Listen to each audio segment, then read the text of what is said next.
السلام علیکم۔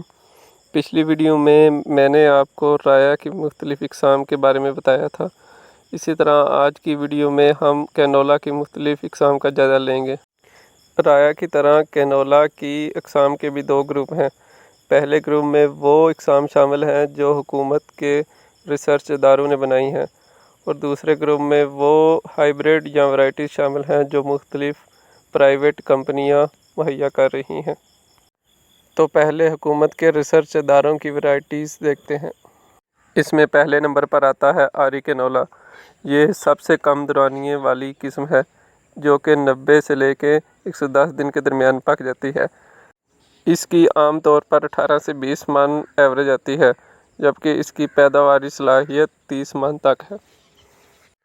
اس کے بعد آتی ہے ساندل کینولا۔ یہ گوبھی سرسوں میں کینولا کی قسم ہے جو کہ 2019 میں اپروو ہوئی تھی۔ اس کی پیداوار بھی 25 سے 30 من تک ہے، جبکہ اس کا پیداواری پوٹینشیل اس سے زیادہ ہے۔ اس کی پھلیاں باقی اقسام سے نسبتاً لمبی ہوتی ہیں اور دانہ موٹا اور سیاہ ہے۔ اسی طرح سپر کینولا بھی گوبھی سرسوں میں کینولا کی قسم ہے جو کہ 2018 میں اپروو ہوئی تھی۔ اس کے پودے پر پھلیوں کی تعداد عام کینولا کی اقسام سے زیادہ ہوتی ہیں۔ اس کی عمومی پیداوار 25 من تک ہے، جبکہ اس کی پیداواری صلاحیت 30 من سے زیادہ ہے۔ اس کے بعد ہے رچنا کینولا۔ یہ بھی کینولا کی لیٹسٹ ورائٹی ہے جو بیماریوں کے خلاف قوت مدافعت رکھتی ہے اور پیداواری صلاحیت بھی 30 من سے زیادہ ہے۔ اس کے بعد آتا ہے PARC کینولا۔ یہ NARC اسلام آباد کی قسم ہے۔ یہ واحد ہائیبرڈ قسم ہے جو پاکستان میں ہی تیار کی گئی ہے۔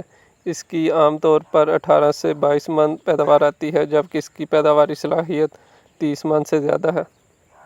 چھٹے نمبر پر ہے خان پور رایا۔ یہ خان پور ریسرچ اسٹیشن کی ورائٹی ہے جو کہ جنوبی پنجاب کے لیے ریکمینڈ کی جاتی ہے۔ اس کی عام طور پر پیداوار 25 من تک آتی ہے، جبکہ اس کی پیداواری صلاحیت 30 من سے زیادہ ہے۔ اس کے بعد 7ویں نمبر پہ آتی ہے بارانی کینولا۔ یہ زرعی تحقیقاتی ادارہ چکوال کی ورائٹی ہے جو 2021 میں اپروو ہوئی ہے۔ اس کی عام طور پر پیداوار 25 سے 30 من تک آ جاتی ہے، جبکہ اس کا پیداواری پوٹینشیل اس سے زیادہ ہے۔ 8ویں نمبر پر ہے فیصل کینولا۔ یہ بھی گوبھی سرسوں میں ہی کینولا کی قسم ہے جس کی عام طور پر 18 سے 20 من پیداوار آتی ہے، جبکہ اس کی پیداواری صلاحیت 30 من تک ہے۔ اسی طرح آخری ہے پنجاب کینولا۔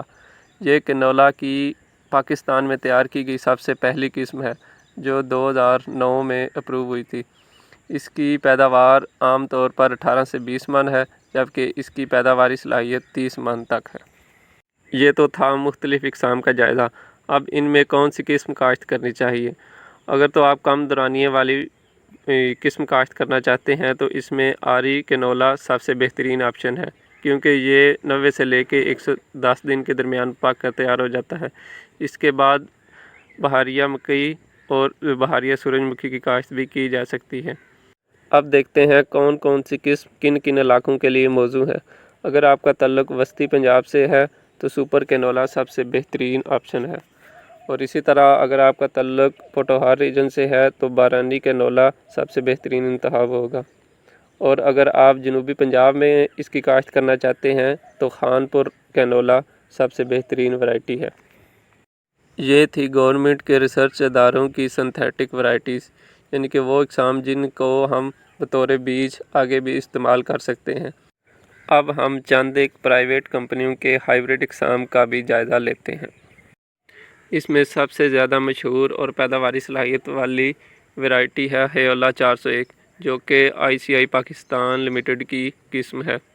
اس کا بیج چونکہ انڈیا سے آتا تھا اور انڈیا کے ساتھ اس وقت ہماری ٹریڈ نہیں ہو رہی، تو اگر اس کا بیج ملے تو اسے ہی پریفر کرنا چاہیے۔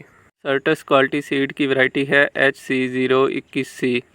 پچھلے سال کچھ فارمرز نے اس کی پیداوار 39 من فی ایکڑ تک لی ہے، اور اس پر گورنمنٹ 5000 روپے کا سبسڈی واؤچر بھی پرووائڈ کرتی ہے۔ اسی طرح ان کی ایک دوسری قسم ہے HC022B۔ اس کا پیداواری پوٹینشیل بھی اچھا ہے اور اس پر بھی سبسڈی دی جاتی ہے۔ اسی طرح علی اکبر سیڈز کے پاس بھی دو قسم کی اقسام ہیں، جس میں 45C05 کے نام سے ہے اور دوسری HC3161 کے نام سے ہے۔ ان پر بھی حکومت کی طرف سے 5,000 روپے کا سبسڈی واؤچر دیا جاتا ہے۔ ان کی پیداواری صلاحیت بھی 30 من سے اوپر ہے۔ اسی طرح ویل AGC کمپنی کے پاس ورائٹی ہے کنگولا کے نام سے۔ اس کی پیداواری صلاحیت بھی اچھی ہے۔ پچھلے سال ہانیوال کے ایک فارمر نے اس سے 38 من سے زیادہ پیداوار لی تھی۔ اس پر بھی حکومت کی طرف سے سبسڈی دی گئی ہے۔ اسی طرح بایو سینچری پاکستان لمیٹڈ کے پاس سونگ 1 کے نام سے ایک ورائٹی ہے۔ اس کی پیداواری صلاحیت بھی اچھی ہے۔ سوگرو سیڈ پرائیویٹ کے پاس گوریلا کے نام سے قسم ہے۔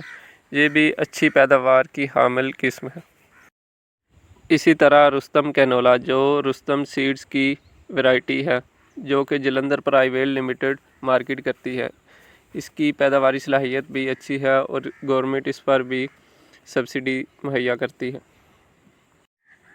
اسی طرح گرین لیٹ انٹرنیشنل کے پاس بھی 45C05 کے نام سے ایک قسم ہے۔